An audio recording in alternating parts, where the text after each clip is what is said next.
অন্ধকারে ঢাকা এক শহরের নাম ছিল ব্ল্যাক সিটি। শহরটি আগে খুব শান্ত ছিল, কিন্তু একদিন সেখানে এসে হাজির হয় ভয়ঙ্কর শয়তান জোকার। তার মুখে সবসময় ভয়ঙ্কর হাসি লেগে থাকত, আর মানুষের কষ্ট দেখেই সে আনন্দ পেত। জোকার তখন একটাই নাম মনে করল, গ্রিন হাল্ক। পাহাড়ের পাশে একা থাকত হাল্ক। বিশাল শক্তিশালী হলেও সে শান্ত জীবন পছন্দ করত।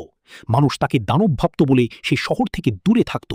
কিন্তু যখন সে শুনল নিরীহ মানুষ কষ্ট পাচ্ছে, তখন তার ভেতরের রাগ জেগে উঠল।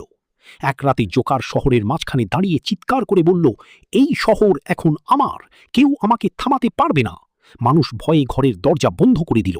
ঠিক তখনই সে বজ্রপাত হলো, মাটিও কেঁপে উঠল। ধীরে ধীরে ধোঁয়ার ভেতর থেকে বেরিয়ে এলো গ্রিন হাল্ক। জোকার হেসে বলল, তুমি আমাকে থামাবে? দাঁড়িয়ে চিৎকার করে বলল, এই শহর এখন আমার, কেউ আমাকে থামাতে পারবে না। মানুষ ভয়ে ঘরের দরজা বন্ধ করে দিল। ঠিক তখনই আকাশ